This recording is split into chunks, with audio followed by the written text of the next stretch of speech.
Irmão, nós vamos ler Romanos capítulo 8, versículos 26 a 30. Vou ler na NVI. Desculpem. Tem uma versão da NVI nova que está sendo atualizada aí nas redes sociais aí. Nas redes sociais não, nos aplicativos, né, no mundo digital, que é a edição 2023, mas nós estamos com a edição 2011 ainda da NVI, tá bem? E vamos ler.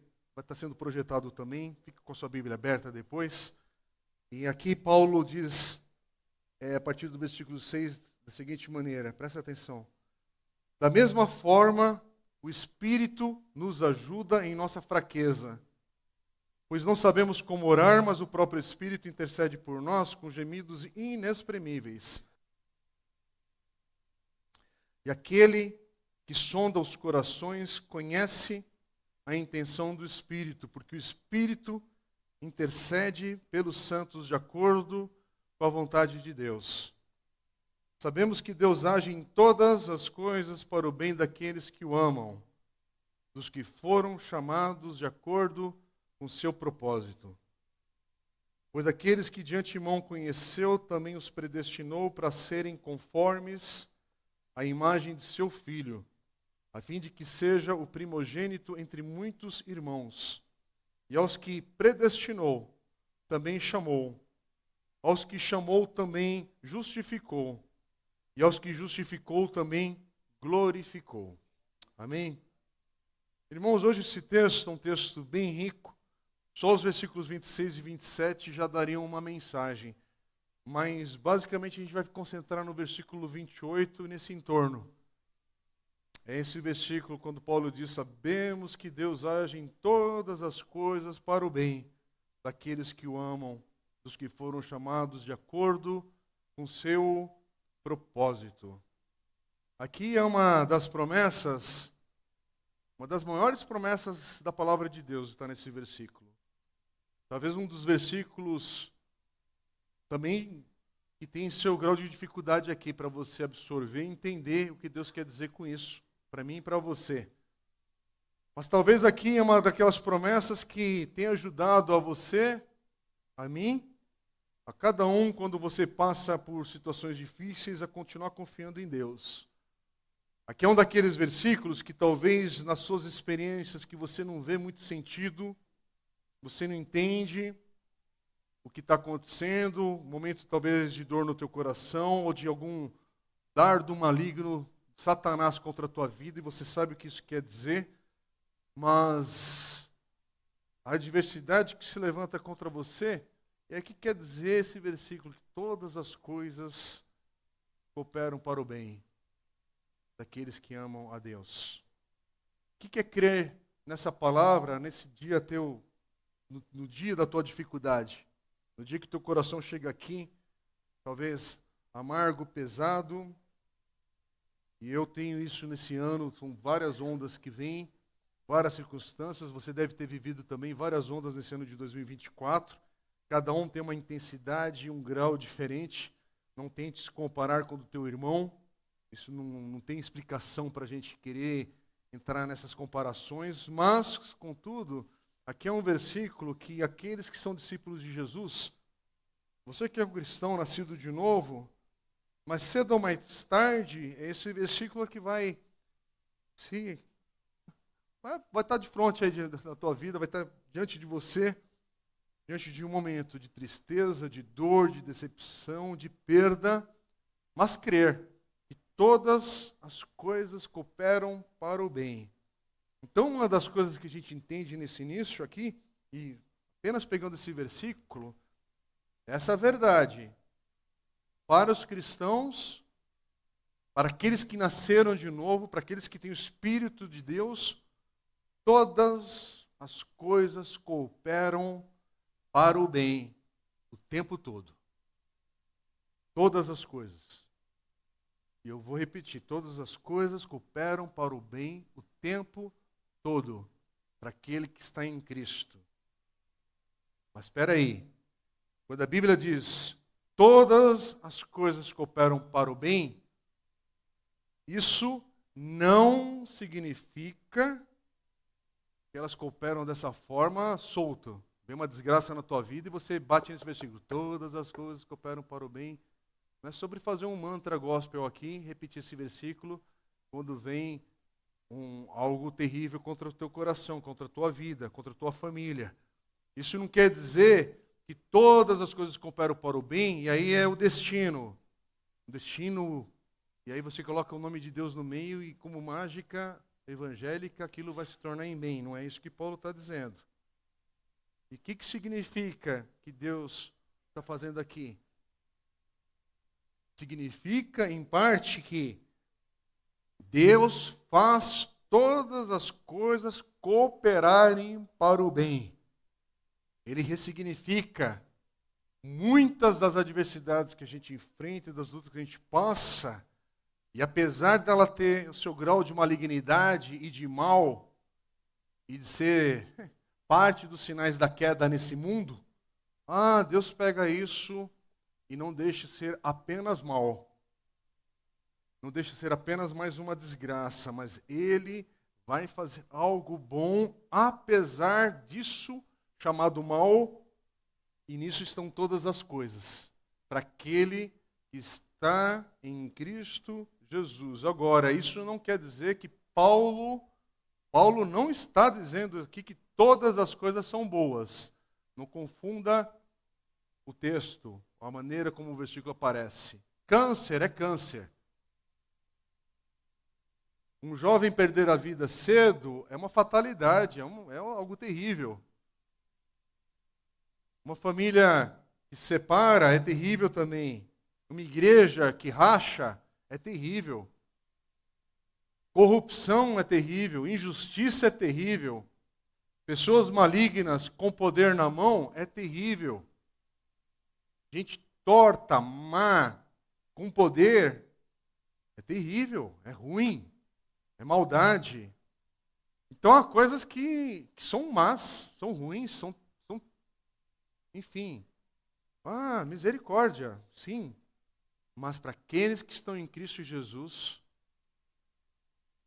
eu vou dar um salto aqui.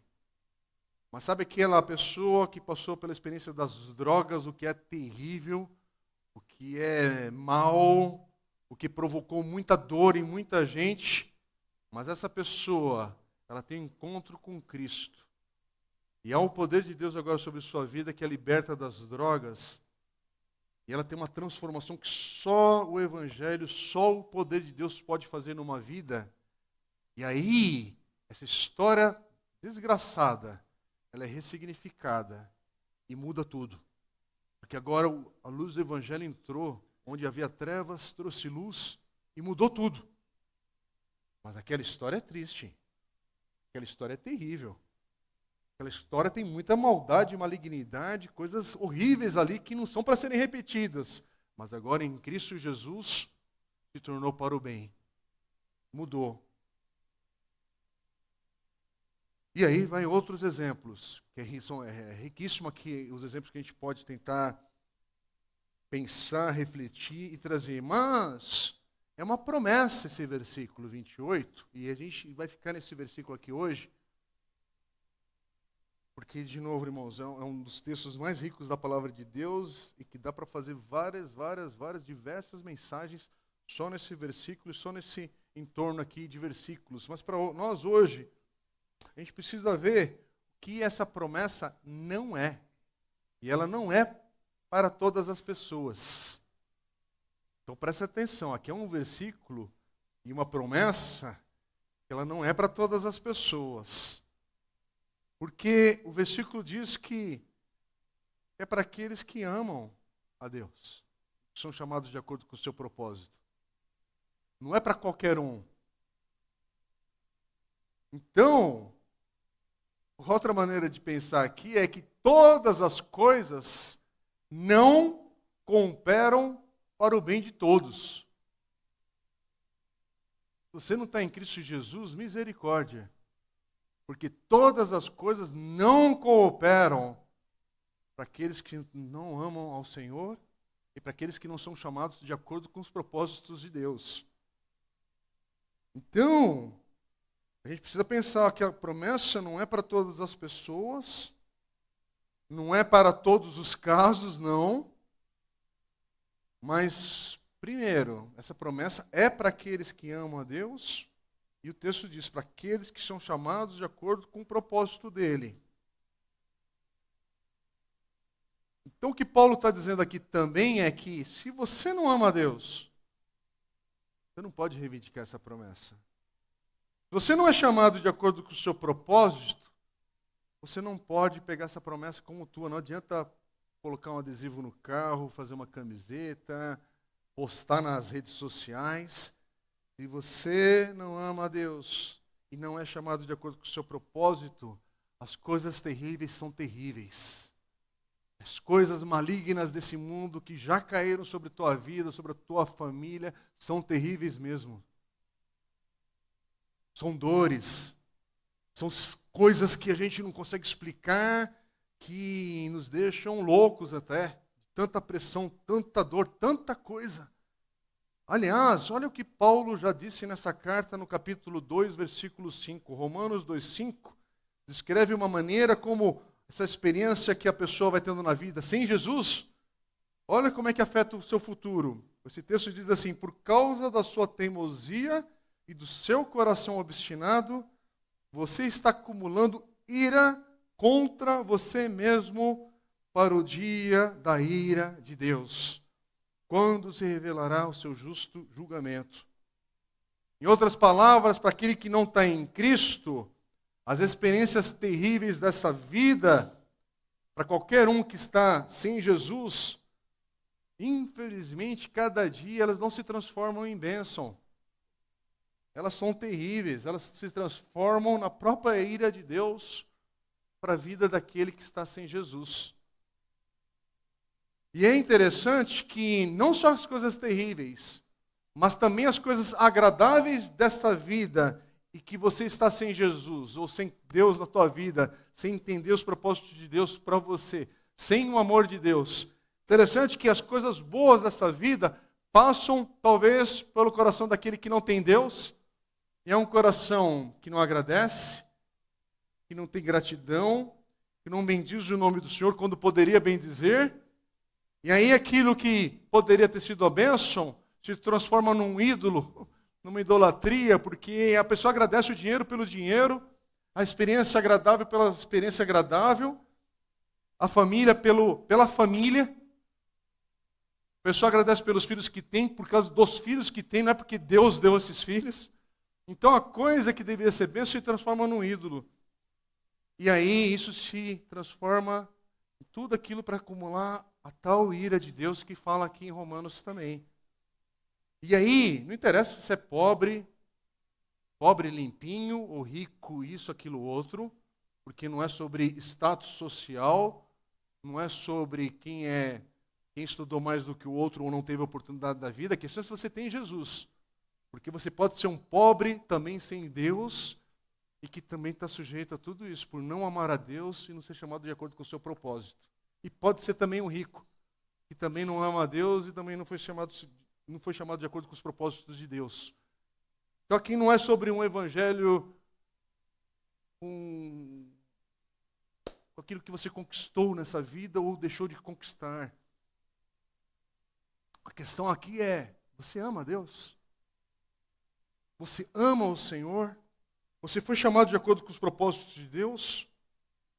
Agora, como é que esse versículo, esse texto aqui, ele é verdade para nós? O que tem que ser verdade aqui para que essa promessa seja nossa, minha, sua, cada um aqui que ouve? O que tem que ser verdade para o nosso coração? Bom, Paulo já disse, eu vou repetir o que Paulo já disse aqui nesse versículo.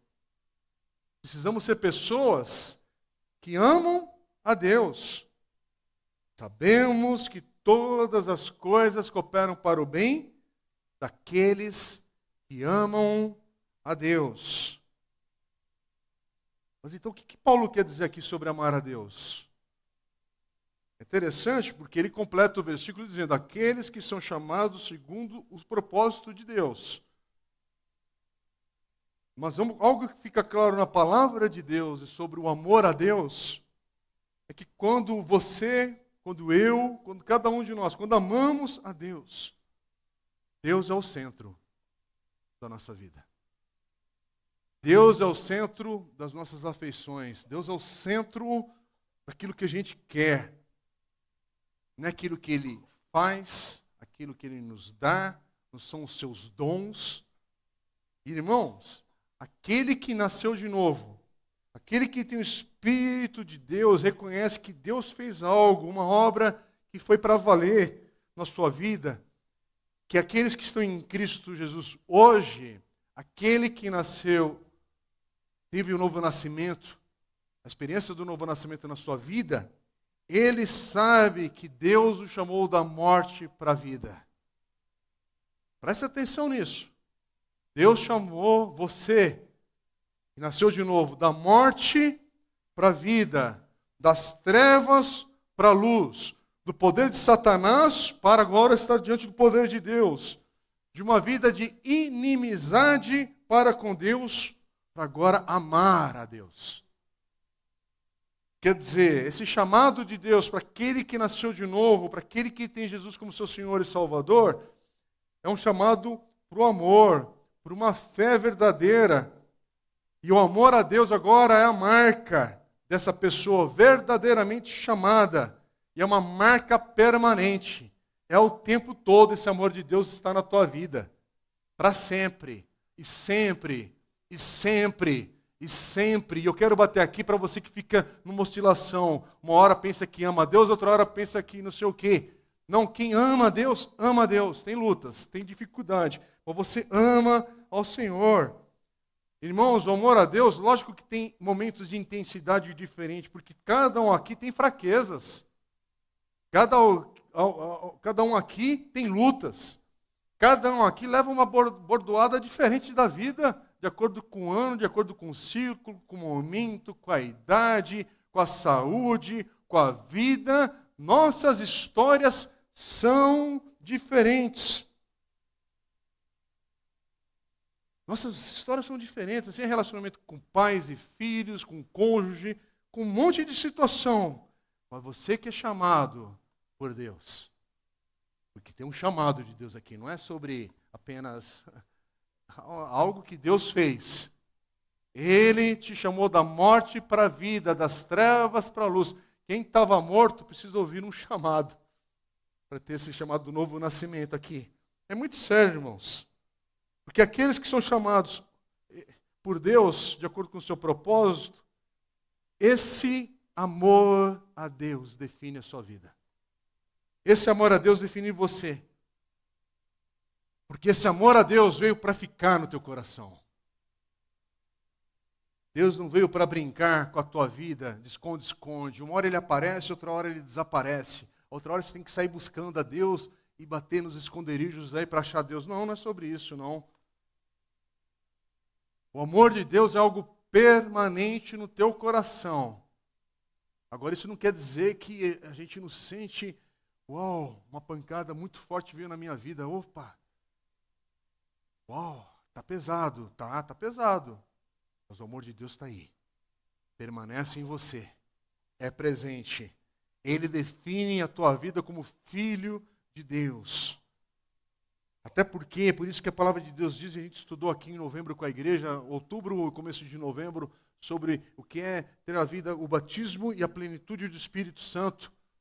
E a gente tentou, com a ajuda de um livro do pastor John Stott, que tem o mesmo título, entender que todo aquele que nasceu de novo, ele é batizado com esse Espírito que vem para habitar aquele que nasceu de novo, é selado. É o selo do Espírito Santo que nós recebemos, mas tem que permanecer. Tem que sempre pedir, Senhor, me enche-me do teu Espírito. Então, a gente diariamente pede ao Senhor, eu estou pedindo, Senhor, tem misericórdia de mim e enche-me do teu Espírito. Porque preciso mais de ti sempre. Porque no dia de hoje, a experiência de ontem me fortalece até certo ponto, mas hoje eu preciso ser cheio do Espírito Santo de novo. Misericórdia. Agora, preste atenção, porque Paulo não está dizendo aqui que todas as coisas cooperam para o bem daqueles que amam ao Senhor, daqueles que são nascidos de novo, daqueles que são cristãos. Algumas vezes quando o seu amor a Deus é forte. Paulo não está dizendo que todas as coisas não vão cooperar para o bem quando o seu amor para Deus estiver fraco. Não, ele está dizendo que para todos os cristãos, chamados, aqueles cujos coração foram trazidos dessa inimizade contra Deus para amar a Deus agora, todas as coisas cooperam para o bem o tempo todo. Inclusive isso daí que você tá na tua boca agora, está no teu coração. Só você sabe, você e Deus. Então, vamos ver um pouquinho só do que o amor a Deus não é, para depois a gente falar sobre o que o amor de Deus é, o que é o amor de Deus. Porque se tudo está resumido em entendermos o que é amar a Deus, a gente precisa pensar aqui um pouco mais. Porque amar a Deus não é sobre Deus suprir as minhas e as suas necessidades. Isso é outra coisa. Amar a Deus não é como o homem ama uma outra pessoa na vida e ama, às vezes, troca de coisas, necessidades, afetos, um monte de coisa. Mas é interessante que em Atos capítulo 17, versículo 25, diz assim: ele não é servido por mãos de homens, como se necessitasse de algo, porque ele mesmo dá a todos a vida, o fôlego e as demais coisas. Você não está amando a Deus porque precisa suprir algo nesse Deus. Não, ele é diferente de nós, porque ele é a fonte de todas as coisas. Nós adoramos a um Deus que ele não tem necessidades. O Deus que nós amamos, servimos e chamamos de nosso Salvador, não é um Deus que pode ser melhorado, um Deus que pode ser ajudado, um Deus que pode ser corrigido, não há defeitos nele, não há deficiências para serem revertidas ou supridas. Não é sobre isso. Nós não amamos a Deus para suprir esse Deus nos seus afetos. Não é sobre isso. A essência do nosso amor a Deus deve ser uma experiência que, olha que interessante, nós recebemos dele. Nós recebemos, acima de tudo.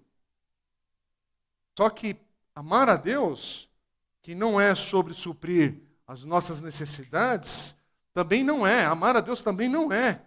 Amar a Deus por causa dos seus dons, por causa daquilo que Ele nos dá, porque Ele nos perdoa, glória a Deus por isso. Ele nos justifica, aleluia. Ele nos promete a salvação do próprio inferno. Ah, que bênção isso. Ressurreição para uma nova vida sem dor. Esse corpo será glorificado. Amém. Se você ama a Deus, sim, você é grato por tudo isso. Até porque é preciso ficar claro que nós amamos o céu, porque o céu não é sobre nuvens, é sobre entendermos que é o local onde estaremos com Deus para sempre. Agora, se você vai estar com Deus para sempre, um Deus que você não ama, você quer ir para o céu pelo céu, você quer ir pelo dom, não pelo Deus. E abençoa com esse dom e nos dá esses dons. Sim, temos gratidão, porque não teríamos acesso a tudo isso sem esse Deus. Mas, irmãos, amar a Deus é valorizar o próprio Deus, porque Ele é digno, por quem Ele é. É valorizar o próprio Deus que se revela assim também por meio de seus dons, mas é valorizar esse Deus além dos dons. Porque tem muita gente, irmãos, que está aqui, inclusive na igreja cristã, evangélica, batista, mas se na Umbanda tivesse os problemas resolvidos, estaria na Umbanda. Se lá na Seixinoye fosse um meio de conseguir prosperidade na vida, estaria na Seixinoye. Se tivesse um jeito só de, é na loteria que eu vou fazer a minha vida andar para frente, é lá. Vou colocar toda a minha energia e recurso lá. Então, está entendendo? Então, a questão é que você troca a palavra Deus por uma outra coisa. Porque você construiu um ídolo que é outra coisa para suprir necessidades, para suprir os valores do teu coração, mas não é sobre isso. Porque quando você ama a Deus, você ama e dá valor a esse Deus acima de tudo o que Ele dá. Até porque algumas coisas que a gente expressa o amor a Deus, mas é o fruto. Não é o amor em si, é o fruto desse amor. Sim, os dons são preciosos para cada um de nós que estamos em Cristo Jesus, porque eles nos levam ao Senhor ali, nos revelam um pouco dele. Mas, irmãos, quando nós amamos a Deus, Deus é o centro. Deus é o centro das nossas afeições. Então, a essência de amar a Deus não são coisas, não é o que você consegue servindo a esse Deus. Não é aquilo que Deus te deu nesse ano, e por isso você o ama um pouco mais do que amava anteriormente, em 2023. Já que o teu nível de atingiu mais coisas nesse ano, aí você teve um ano que você amou mais a Deus. Não é bem isso. Não é isso. Até porque tem gente aqui que pode até usar aquele versículo que deixar pai e mãe, abandona tudo para levar a palavra de Deus até para regiões. Mas ama a coisa, ama o processo. Mas não é sobre amar a Deus na essência. E é interessante que Jesus disse assim: se você me ama, guardará os meus mandamentos. Mas guardar os mandamentos não é o amor. É o fruto, é um tipo de demonstração de ter o amor e amar a Deus.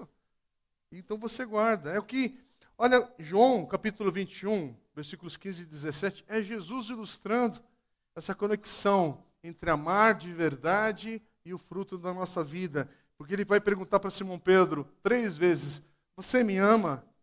E é interessante, quando Pedro diz sim, a resposta de Jesus. Jesus não diz, bom, isso deve significar que você está obedecendo os meus mandamentos.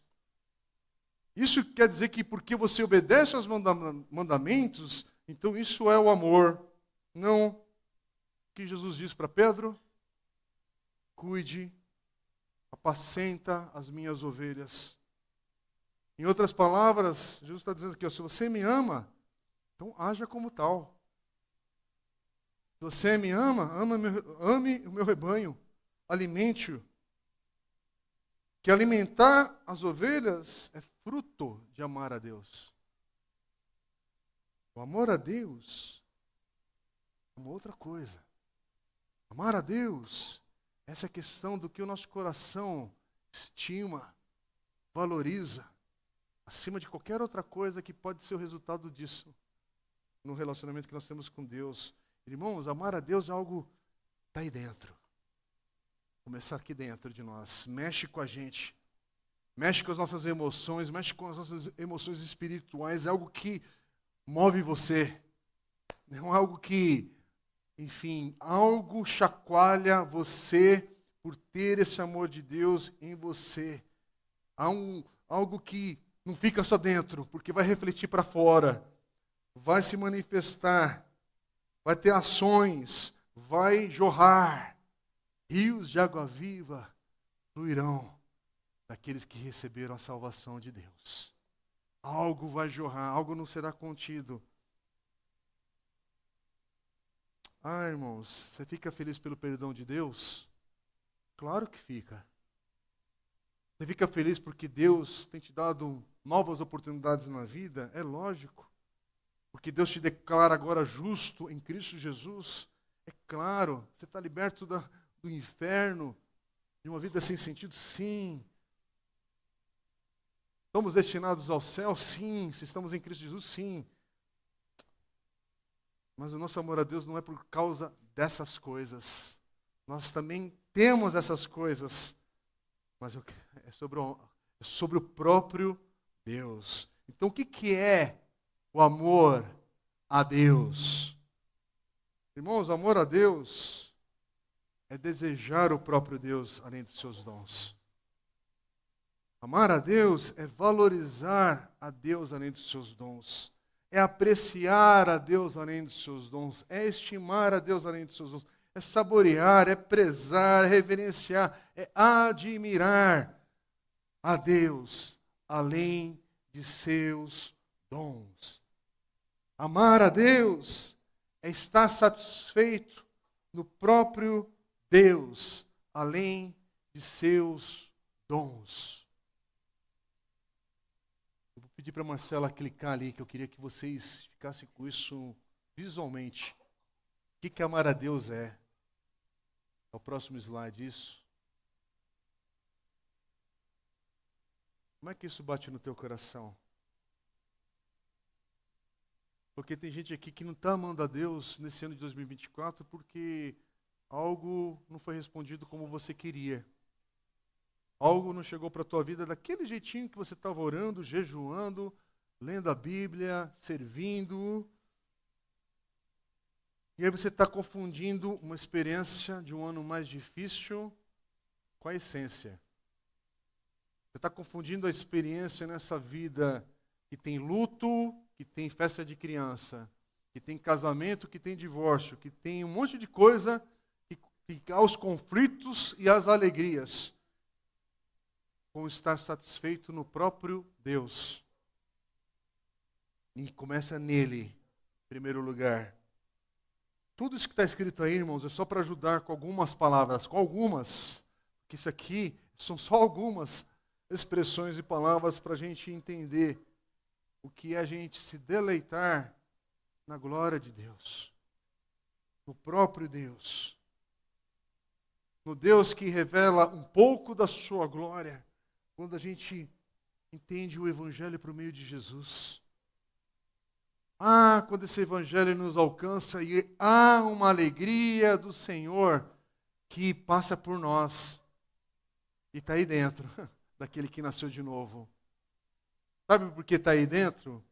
Porque vem a notícia de luto, de desgraça, de tudo, e aí no meio de um choro e no meio de um momento que você é sacudido, mas há uma alegria que caminha junto. Só quem nasceu de novo sabe o que é isso. É estar num ambiente que tem tudo para dar errado, ou tudo para ser negativo, mas se consegue dizer ainda, bendito seja o Deus da minha salvação. Bendito seja o Senhor, meu Deus, porque é nele eu estou satisfeito. Irmãos, aqui é um desafio, por favor. Amar a Deus dessa maneira, olhar para a promessa de Romanos 8:28 e entender que, Senhor, como às vezes eu me distancio dessa verdade, é para mim e para você. Talvez você ao ler isso, você se sinta um pouquinho mais excluído do que outros, mas cria desconforto na maioria de nós aqui, entender Romanos 8:28 nessa perspectiva do amor a Deus, dessa promessa. E lembrar que essa promessa não é verdadeira, a não ser que a gente de fato ame a Deus. E aí é uma pergunta para cada um de nós hoje, onde está o nosso amor a Deus? Porque teu amor a Deus está relacionado principalmente com as bênçãos desse Deus. Teu amor a Deus está relacionado principalmente ali porque nesse ano Ele te tratou bem o suficiente. Porque os dons do Senhor se manifestaram na tua vida, isso, aquilo, outro. Senhor, tem misericórdia. Como é que eu tenho amado ao Senhor? Porque uma maneira da gente olhar para Romanos 8:28 com esperança e renovar o nosso coração hoje, eu leio isso aqui agora que está aqui escrito para o meu coração também, é olhar através dessa promessa, olhar o próprio Deus. Mais do que ficar preso a todas as coisas que operam para o bem daqueles que amam a Deus, mas olha para o próprio Deus. Mais do que o teu próprio entendimento das coisas, do que está acontecendo. Mas por quê? Mas e onde? Será que o Senhor está presente ou está ausente, ou isso, aquilo, outro? Mas continua olhando para o próprio Deus acima de todas as coisas. Aprenda a contemplar o próprio Deus enquanto tem lágrimas sendo derramadas do teu rosto. Aprenda a contemplar o próprio Deus para ir desfrutar dessa promessa do Senhor. Porque desfrutar dessa promessa do Senhor começa nele. Começa desejando amar ao Senhor. É olhar primeiro, entender que Jesus, esse Jesus Cristo que as crianças cantaram, esse Jesus Cristo que as crianças cantaram, e os papais tiraram fotos, filmaram, convidou gente para vir aqui à igreja hoje, não, nenhum problema com isso, é festa, é alegria, é vida, é assim mesmo que a gente faz um monte de coisa, mas, contudo, que essas crianças cantaram, nós cremos. Que essas crianças cantaram, não é só porque ensaiou bonitinho, repetiu em casa, veio com a roupinha bonitinha, e tudo é uma gracinha. Sim, é uma gracinha, é bonitinho, é gostoso, é um monte de coisa, mas esse Jesus é verdadeiro para o nosso coração. O que elas cantaram faz sentido para a nossa vida. É olhar para Jesus e entender que esse Jesus que veio nisso que nós chamamos Natal, a gente está se lembrando da encarnação desse Jesus que veio como um bebê na manjedoura, mas que tinha uma glória que ele abriu mão antes de vir. É um Jesus que era adorado desde a eternidade passada, mas aí ele cria um ponto na história e ele invade esse nosso presente, essa história que está em andamento. Que, irmãos, de novo, se é que dá para ilustrar isso, a eternidade, esse Jesus que recebia adoração e glória desde toda a eternidade passada. Mas aí ele vem cumprir com todo uma promessa, todo algo maior que Deus está fazendo desde a criação desse mundo, e ele nesse pontinho, ele nos visita. E ele se dá por cada um de nós. Sofre. A gente não entende, irmãos, a gente verbaliza isso, mas a gente está distante do que isso significa. Um Deus que decide sofrer é Jesus. E é para a gente ficar de queixo caído. Olhar para a misericórdia, para a justiça de Deus, e que havia essa tal ira de Deus, mas que tudo é cumprido no seu Filho, Jesus. Porque ele desejou assim. Porque ele não foi forçado pelo Espírito Santo, por Deus Pai. É algo do mistério da Trindade. Mas ele se ofereceu por cada um de nós. Então, olhar para esse poder, a justiça de Deus, que ressuscita esse Jesus dos mortos, e ver a sua fidelidade por meio dessa nova aliança e o cumprimento das promessas que ele derramou por meio do seu Espírito Santo agora e que está em andamento sobre cada um aqui, pecador, mas que tem o Espírito Santo de Deus agora, se você tem Jesus na sua vida, na sua história. Então, irmãos, amar a Deus é olhar esse triunfo da graça de Deus que transforma cada um de nós, que sem o amor de Deus, seres arrogantes que nós éramos. Talvez seja ainda o caso. Pessoas hostis a essa glória de Deus. Mas que agora, por causa do Espírito Santo de Deus, há uma humildade que se derrama também na nossa vida, que nos agora permite amar a esse Deus acima de todas as coisas. Então é isso, irmãos. Romanos 8:28. Que promessa poderosa. Que promessa para a nossa vida. Sabemos que Deus age em todas as coisas para o bem daqueles que o amam, dos que foram chamados de acordo com seu propósito. Mas eu quero convidar a fazer uma oração, porque eu não sei em que ponto que você está de amar a Deus ou de ainda não conseguir experimentar esse amor a Deus. Mas tem uma promessa que está num livro pouco visitado pelos discípulos de Jesus, que está em Deuteronômio, capítulo 30, versículo 6. Essa promessa aqui você pode orar para a tua vida. Eu posso orar também hoje para reforçar aqui. Ó Senhor, o seu Deus, dará um coração fiel a vocês e aos seus descendentes, para que o amem de todo o coração e de toda a alma e vivam. Você tem amado o Senhor? Eu não sei. Tua família tem amado o Senhor, teus filhos? Eu não sei, mas você pode orar.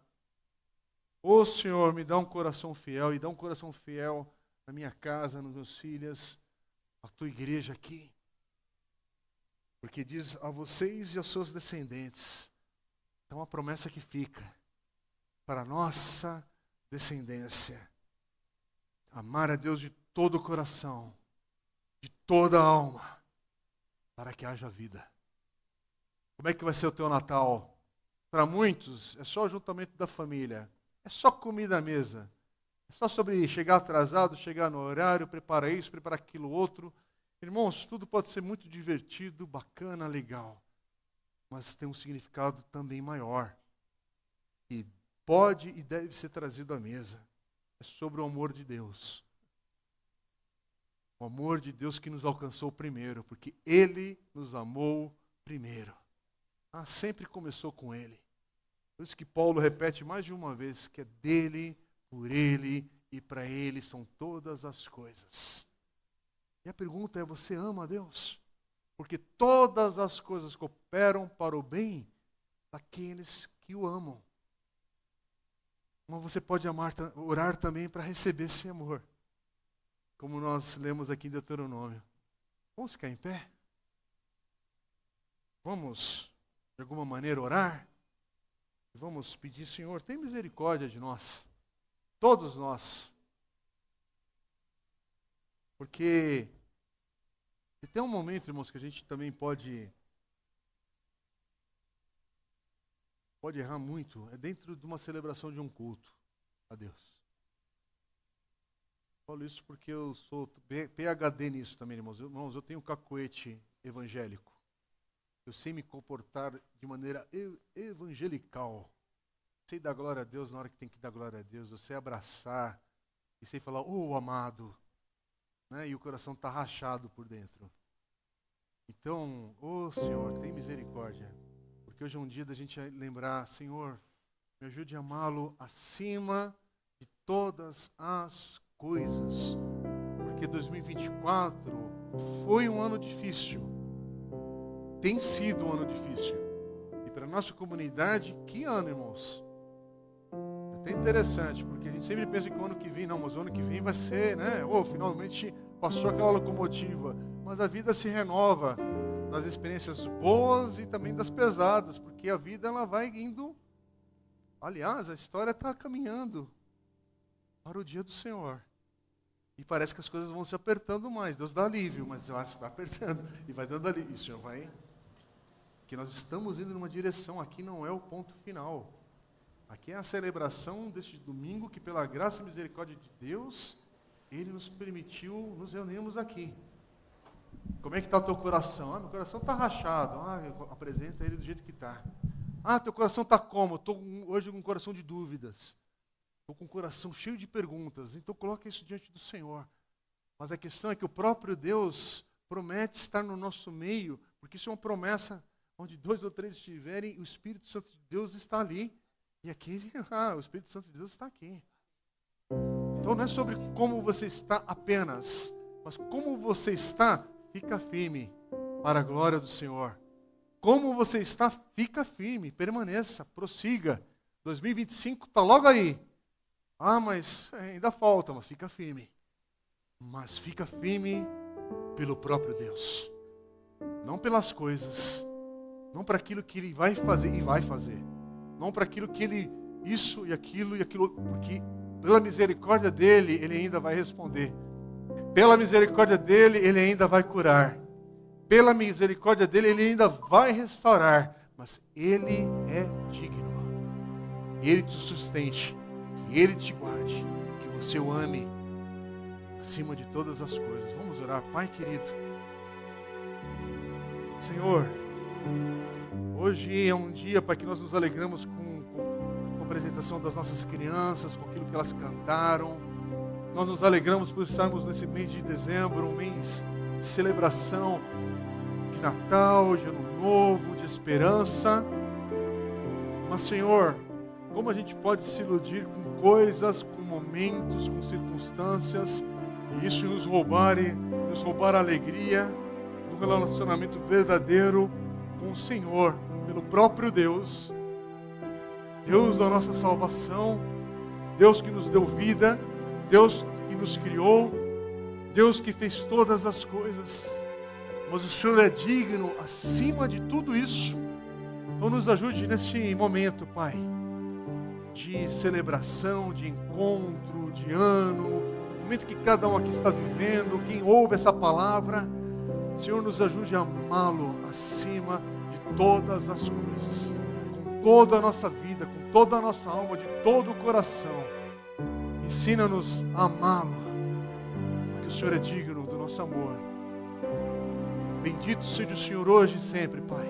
Eu oro que a graça e a misericórdia do Senhor, a tua salvação possa alcançar a cada um e aqueles que entraram aqui hoje, Deus, precisando de esperança, de renovo, serem fortalecidos. Faz tudo isso, mas o Senhor é digno acima de tudo isso. Assim nós oramos, assim nós cremos, assim nós cantamos. Bendito seja o Senhor hoje e sempre. Em nome do teu Filho amado Jesus. Amém.